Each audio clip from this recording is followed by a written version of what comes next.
Shalom, this is Chris with firstcenturychristianity.net, and today I'm hoping that you watch this on video because I got a nifty chart up here to go through some myths versus truth. And the reason for this is because in the past, 10 years or so, we've really increased the number of myths in the Messianic Hebrew, the Sabbath-keeping groups, and we're starting to become that which we left. The problem with having these falsehoods out there so much is that people who do actually know things about Christianity, that they do exist, ministers and people who've been to seminary, people who've read the Bible and read their history, they do know stuff, and they just oftentimes just choose not to follow the commandments, or they have a different set of doctrines, but they are knowledgeable. And when we say these things that aren't true, we kind of discredit the entire movement, and our movement is that the gospel went forth from Zion, and Gentiles accepted Yeshua as the Hebrew Messiah, and they repented of their sins, which are defined through the Torah, and then they started going to synagogue to hear Moses, and they, through time, kind of merged in with Jews, except that they were Christians. They accepted Yeshua as the Messiah, which means the Christ. And so that existed there like that for 70, 80 years before we started to see a split. And that brings me to this first plug here, is the Sabbath was changed by the Catholic Church. That's not true, because it started to change in the early 100s. There's a letter of the Epistle of Barnabas, said in 110 AD, where he starts to call Sunday the 8th day and say that it's something better than the Sabbath, and he's pushing people to stop worshiping on Shabbat and observe a first day worship service. And so that started 100, 200 years before this Council of Nicaea. And so the Catholic Church did codify that as law. And they did absolutely, when they were make people stop keeping Shabbat and make them keep Sunday, that happened, but they didn't do it. And when we say the Sabbath was changed by the Catholic Church, we're actually ceding ground to them. We're letting people have the perception that the Catholic Church really is the first century church, when it is not. It didn't come into existence until the Bishop of Rome became Pontifex Maximus. That was a title that the Roman emperor wore. He had a series of titles that made him effectively a king, and when he took that title and transferred it to the Bishop of Bishops, that's when he makes that bishop the Pope of Rome, the Pontifex Maximus of Rome, of the entire Roman Empire, and made all the Christian bishops in the Roman Empire second to that bishop. So the Catholic Church did make it law, but it actually happened over time, and and we know that because the letters are showing people still keeping the Sabbath, into the late 300s, early 400s. The next one that comes up pretty often is it says the Catholic Church changed the name of Yeshua to Jesus. That's not true. That's not true at all. The name Yeshua was represented as Jesus in Greek in the first century. The Hebrew Bible was translated into Greek 150 years before Yeshua. That's when the name Yeshua, the word Yeshua means salvation. It shows up Isaiah 52:10, for instance, and that's when you see the switch. It's just not true. The name Jesus is just an amalgamation, an evolution of changing languages. Now, if we were going to say his name in English, we would say salvation. His name actually means salvation. So to represent that in English, you would actually say the word salvation with a capital S. That would have been better. But I don't know why the Bible people didn't do that or leave it as Yeshua. But probably didn't leave it as Yeshua because it was the New Testament was written in Greek and they used Jesus. So The next thing is that Constantine invented Christianity. This is not true. The first century believers were called Christians. There's no hint in the New Testament that they didn't want to be called Christians. We're going to get to the word Christian here in a little bit, but Constantine wanted a universal religion, so what he did was bad. But he took all the Christian sects and forced them under one banner, forced them into a creedal system where they all had to say the Nicene Creed in order to be allowed to, in some cases, live, I suppose. And their doctrine is bad. We don't accept that council. But Christianity had been in existence for over 300 years at the time of that council. Oh, maybe not 300 years, maybe like 280. Okay, so December 25th being Jesus' birthday is not true. The December 25th is the birthday of a sun god. This is part of that information that is true, that we know, that is very verifiable even through encyclopedias and such, that December 25th is a birthday of a pagan god, and all the stuff that's associated with it, minus the manger scene, is all from pagan religions. And we shouldn't be observing that day at all. It doesn't show up on a calendar as Christmas until about 355 AD. It was not observed by early Christians, and it is a pagan holiday. The same thing applies to Easter. Easter is a Astarte. It's an observance to a pagan fertility goddess known as Astarte, which is the same goddess of Diana of Ephesus. So we are absolutely not supposed to do anything to give that goddess any type of credit whatsoever. To remember Yeshua, we're supposed to keep the night before Passover, the rest of the spring holy days, and that we have a lot of evidence in the first, even second century that was still the case. And that's through a guy named Marcion, I think, who actually went to Rome to say, hey, you guys shouldn't be doing this switch thing. You shouldn't be worshiping on the equinox, days after the equinox or something like that. He's like, no, we did it here. We did it like this. I was taught by John. And sometimes I confuse Marcion and Polycarp, so I apologize if I did that now. And they dissented. So this is something that came into being in the early second century and became codified by the Romans as well, and which is kind of a shame that the mainstream Christians don't shed this practice as well. So the Jews, this next myth is that the Jews changed the name of Yeshua somehow. It's not true. A lot of people have had that name, and you can see that word in the Old Testament, in a Masoretic text, as Yeshua, because it also means the same thing as salvation. There's another name, Yehoshua, means Yahweh is salvation. That's the name of Joshua. These two names can sometimes be intertwined. I don't think it would be bad to call Yeshua Yahweh is salvation, but it's more literal to call him just Yeshua, just salvation, because of the scripture that says salvation is found in no other name, right? That's a double entendre that we don't realize because we read it as the word Jesus in our English Bibles. This next one, these are Hebrew roots myths big time here. Yahweh is never called Lord, and Lord means Baal and must not be spoken. This is not. This is something that really infuriates because it causes people to misuse the name Yahweh. Yahweh is called Lord a lot in the Old Testament. If you open up your printed Bible and you open it to Genesis 18:3 or 20 verse 4, and it says Yod He Vav He there instead of Lord or Adonai, you need to get a new Bible because whoever made that printed Bible, I've seen a couple of them out there, these sacred name Bibles, where they went through and used Control F to get rid of the Lord and they went too far. And so sometimes Yahweh is actually called Adonai. That word is not bad, and that is it's okay to call Yahweh that. Moses does it. Abraham does it. Moses is called that, so it's not a bad thing whatsoever.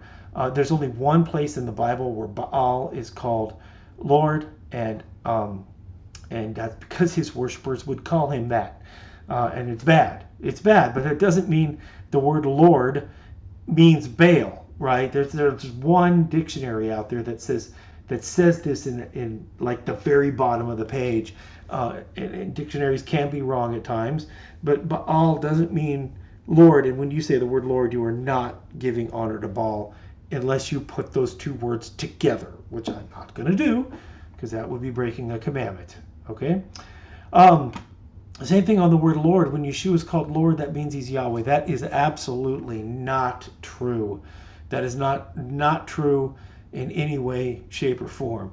The Greek word for Lord is kurios, which is the equivalent of Sir or Your Highness, depending on who you're talking to.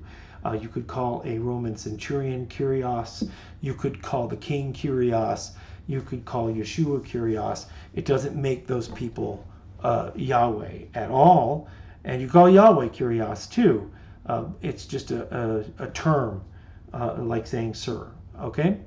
The next one is the word Christ or Christian is somehow bad, which there's a lot of stuff I'm talking about here today where I'm intertwining. But the Greek word for Christos was chosen for Mashiach, Messiah, by the Jews who translated the Hebrew Bible into Greek 150 years before Yeshua. And if you get a Brenton translation of the Septuagint of the Old Testament from Greek, and you do a search on the word Christ, you'll see it's in there. You'll see that sometimes they're using it in a psalm to talk about Yeshua. Sometimes they're talking about King David or King Saul as being the Christ, because that's true. The word Christ means anointed one, and the kings of Israel were messiahs with a small m.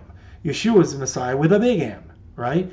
But the word Christian is just the Greekish way of saying follower of Christ or follower of Messiah. And the Greek speakers in the first century would have been looking for the Christ. That's another thing that comes up later in this chart, is that the world outside of Judea used the Septuagint in Greek as their Bible, which says Christos, where it would say Messiah in a Hebrew Bible. So that people were looking for the Christ. And it's not bad by any stretch of the imagination. And the people being called Christian in the New Testament was just fine. That's one of the monikers of the people who followed Yeshua. There were others who were called the Way. Others were called, I forget what the other one is. But it's the word Christ is not bad at all. Is it better to call him the Messiah? Obviously, that's what I do, right? It's better to use his Hebrew title and his Hebrew name. That's the other thing, is the word Jesus Christ. A lot of people think the word Christ is a last name or something. It means Yeshua the Messiah is what that actually means. And you could say Jesus the Christ and you're not actually sinning. Is it better to use Hebrew? Obviously, it's better to get closer to the original and closer to the truth. The next one, Yahweh's name or the word El must be present in the name of every prophet or Yeshua's name. This one's big in the sacred name movement. I don't know where this comes from. It's very easily disproven that Moses has does not have Yah, Y-A-H. It does not have E-L. Neither does Aaron. Neither does Miriam. David doesn't have this. A lot of the New Testament prophets don't have this either. Some of their names do translate back into Hebrew stuff, like Stephen. The word Stephen, if you take it back into Hebrew, it actually means crowned one. Ketri El, crowned by Yahweh, I believe is what it actually means. So some of that's cool, and when those things happen, it's cool. But we can't make a doctrine out of things that aren't actually true. So the name of Yeshua is salvation. I know some people want to say Yahshua. You've actually created a new word when you do that almost is blasphemous. It means something like Yahweh cries out or Yahweh repents or something like that. If you want to turn that into Yahweh is salvation, you say Yehoshua, and that's the way to do that. Paleo and pictographic Hebrew. Oh boy. This is the pinnacle of bad teaching, and I'm going to give you 2 minutes to this, but you could study this for a long time. When people talk about Paleo Hebrew and pictographic Hebrew, there are 3 Hebrew alphabets throughout eternity, throughout time, right? Throughout from Genesis to now. The oldest one is a hieroglyphic version of it.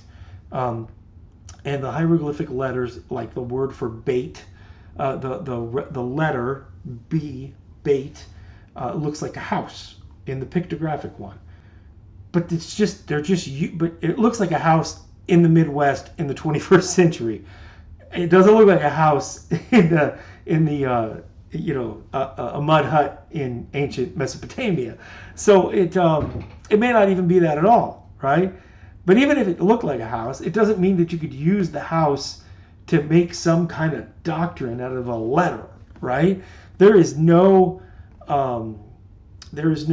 glossary of terms as to what these pictures meant, if they ever did mean something. So when you hear people making sermons out of what the letters look like, they're either copying somebody else that they respect, or they're just winging it, right? The fact that these letters look like images is how primitive people would start a language. So the next script is called the Ivri script. That is what would be Paleo Hebrew. That's when Yod He Vav He, when the Yod looks like a 7 that has too many slants coming off of it. When it's a letter, but it's a different kind of letter than what we're accustomed to seeing. And that's a script that was used a lot. And there are some fragments from Qumran in that script, but there's no whole Bible in it. And neither the pictographic Hebrew nor the Paleo Hebrew actually recorded the vowels. So you cannot use those ancient things to know how to pronounce something. You know how many times somebody has shown me Yod He Vav He in Paleo Hebrew, saying that taught them how to pronounce Yod He Vav He, and that it was a different pronunciation than Yahweh or the other one that's acceptable as Yehovah, that they had some other pronunciation. They said they got that out of these 4 consonants. I'm like, there's no vowels. What are you talking about? The other thing on the pictographic Hebrew is that they turn Yod He Vav He into nails and hands. I forget which one's a nail, which one's a hand. And then they read it backwards, because Hebrew is read from right to left. So it should say, they want it to say, behold the nail, behold the hand. But it actually says, hand, behold, nail, behold. It's actually nonsense. And they try to say, well, that means Yeshua is Yahweh, because there's a nail and a hand in the name Yahweh. Well, none of that's true, guys. It's just not a thing. It's somebody wanting something to be true. And even if a spike was represented as a Yod He Vav He, so behold nail, behold hand. So if the Yod He, if the He is the whatever, right? If whichever one of those they want to be the nail looks like a spike, it might, who knows, right? But the seminars that I attended with that actually caused me emotional angst, because the people that were taught just absolutely absurd things based upon a letter, and there's no way you could get that information out of a word.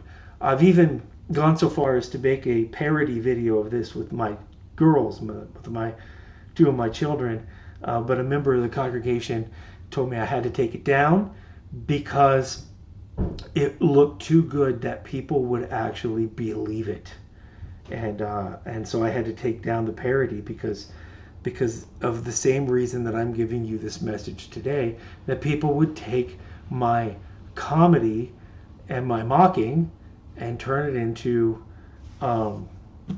real doctrine, and that's a problem. The script of Hebrew, by the way, the script of Hebrew that we use today is called the Ashuri script, and this is the way that Hebrew came back from Babylon. May even be before, because the Dead Sea Scrolls, there's a copper scroll in the Dead Sea Scrolls that's a treasure map to finding the to finding the temple treasures, the first temple treasures. It's a treasure map for the first temple treasures. And this copper scroll, if you go to Copper Scroll Project on the internet, it's Jim Barfield has done a lot of work on this. And if you go look it up, it's written in the same Hebrew that we have from the Masoretic text. And we know that to be much older than first century. That copper scroll is a treasure map defining the first temple treasures. So that's called the Ashuri script. That's what we use today. And I will tell you, brothers and sisters, if it was good enough for the prophet Jeremiah, it is good enough for me. This next thing, pronouncing the names properly is a salvation issue. Please stop with this. It's not true. Most of us were baptized knowing Yeshua as Yahweh, Yeshua and Yahweh as Jesus and God. Okay? That's just the way it is, right? When we came to the foot of the cross, we called him Jesus, and we called his Father God. Now, is it better to know the names? Obviously, it's better to know the names. Obviously, it shows them more respect when we use their real names. The name Yahweh means self-existent one. That's not represented in English. That's not, when we say the word Yahweh, most of us who say it don't even know that. Understanding that their names in Hebrew represent who they are. So Yeshua's name being salvation is a double entendre with the fact that he's the way to the Father. He is salvation. Studying these names is great, but for the love of all that which is holy, let's stop making up names. People are making up the strangest names based off of poor, made-up grammar and coming up with things that just make it, that almost are blasphemous things. Yahweh or Jehovah are the two reasonable ways of pronouncing Yod He Vav He. And maybe don't even pronounce it at all. Because if we're going to say, hey, look, I've never seen the temple, I can't even order a sandwich in Hebrew, but I'm going to tell the world how to say the most important Hebrew word, the most important word on earth is Yod He Vav He, the creator of the universe, right? I mean, in order to be able to pronounce that, to come up with the ideas of how to pronounce it, would take 2 decades of study. And these new names that are coming out, it's really bad. And do we want Jewish people to accept Yeshua as the Messiah? I think we do. And we aren't going to get there by disrespecting their language, because it is their language. Yahweh has preserved those people and their knowledge for a reason. And it's theirs. And we are grafted into a vine. We will not be getting arrogant to the branches. Hebrew words in the New Testament. I'm seeing these sacred name Bibles, these new kind of Hebrew rootsy Bibles where it's putting Yod He Vav He in the New Testament, for instance. Nobody in the New Testament said Yod He Vav He. Or if they did, they didn't write it down. Okay? The New Testament was written in Greek. There's some evidence that Matthew might have been written in Hebrew and then translated to Greek, but we have no Hebrew Matthew from the first century. We have no Hebrew anything from the first century. There's some Aramaic stuff, but I don't think that's really from the first century, because when you start looking at it, it looks very different doctrinally from the Greek manuscripts. The reality of it is that Yahweh wanted the gospel to go forth in Greek. He chose Paul as his emissary to the nations because Paul could speak Greek and Hebrew and probably Latin and was a rabbi who attended synagogue. By the way, the word synagogue is a Greek word. The word Septuagint is a Greek word. The Old Testament, the Tanakh, was translated into Greek and put in the synagogues all over the world, so that when people in Asia, in wherever, right? Mesopotamia, North Africa, when those people learned about Yeshua as the Messiah, they went to synagogue and they could understand what was being said. If the gospel went forth in Hebrew, who would know it? Who in the British Isles? Who in China? Who in Iran. What was Iran called back then, right? Babylon. It's called Babylon. Who over there knew Hebrew? Maybe a handful of Jews who hung out. That's about it. But the whole world used Greek as an international language, and that was not done on accident. So having Hebrew words in the New Testament is possible because the New Testament quotes the Old Testament a lot. So if you do your due diligence to say that when Paul is quoting the Old Testament, to go to the Old Testament and see which Hebrew words he used to bring them forth, that's true.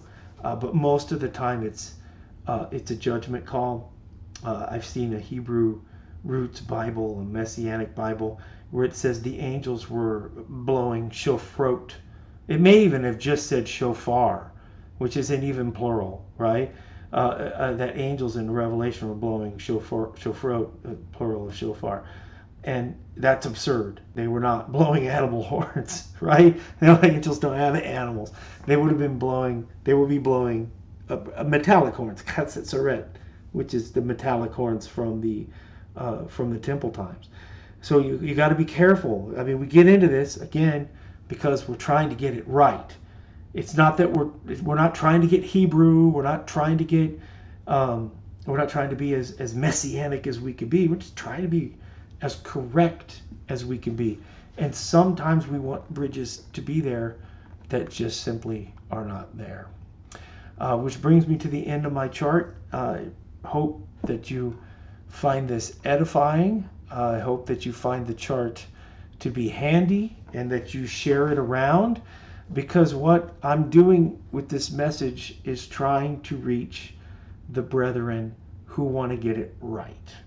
The sold out believers who are willing to say, I don't know, or the Bible doesn't say that, or I'm wrong, because that's the mature path to follow, not the path of, I heard this guy say this word and it sounded reasonable, so I'm going to make a doctrine on it. Now you got to test everything. And when you start testing things and finding out that either it's wrong or it can't be proven, we have to reverse course, even if it's something we want to be true. Thank you all for paying attention. I hope you have a blessed rest of your week. And may Yahweh bless you and keep you in the name of his son, Yeshua.